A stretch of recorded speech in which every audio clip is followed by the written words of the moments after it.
Praise the Lord. Yesterday, as we all know, that it was Good Friday, the day that changed the world, the day when Jesus was tortured, he was made to suffer, and he was put to death.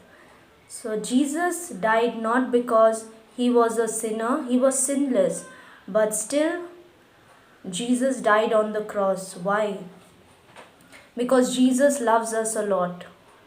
You see, when we see a small child, when a small child goes to the market with their parents, and over there, if suppose the child breaks a very expensive thing, so what do the parents do? Do they say to the child that, okay, you have done this mistake, so stand here and get punished and then come back? No, they pay the money, or they do every possible thing to save the child from getting punished.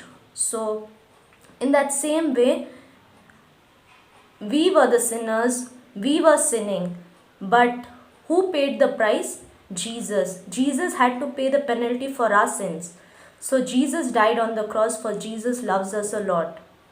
Jesus died to save you and me from the curse of law. We know nobody is perfect. Nobody is perfect to escape from the curse of law, but Jesus was. So he shed his precious blood to save you and me. Since Adam and Eve turned their backs on God, we humans have been corrupted by sin. From that time, humans are sinning. We are always doing things what we want to do, not what God wants us to do. And from that time, we have been becoming far from God.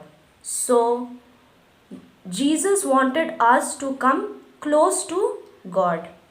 In 1 Peter 3 verse 18 says, Christ died for sins once for all, the righteous for the unrighteous, to bring you to God.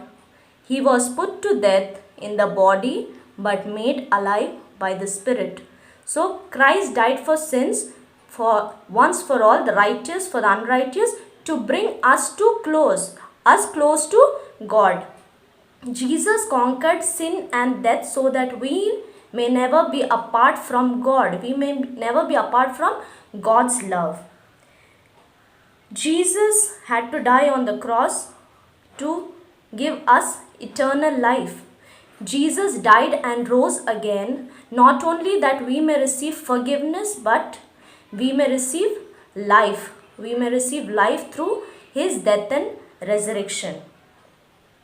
It says in John 3:16, For God so loved the world that he gave his only Son, that whoever believes in him may not perish but have eternal life.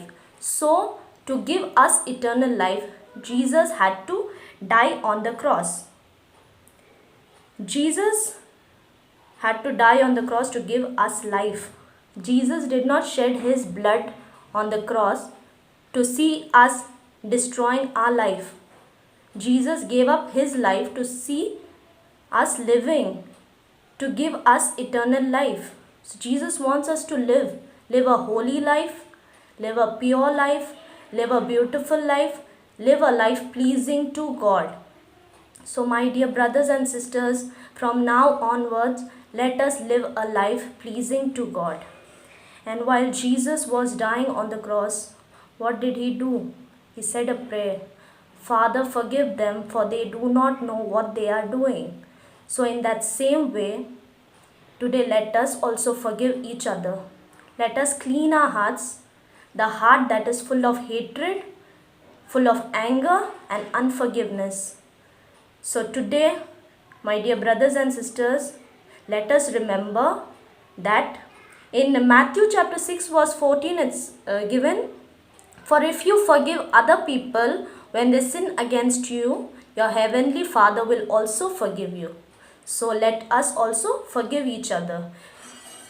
Let us remember Jesus had to die on the cross for us, to save us from sins and to give us eternal life. So from now onwards, let us live for him. the way He wants us to live. Let us please our God and live a life pleasing to Him, and let us forgive each other before entering into this beautiful celebration of Easter. Thank you, and God bless you all.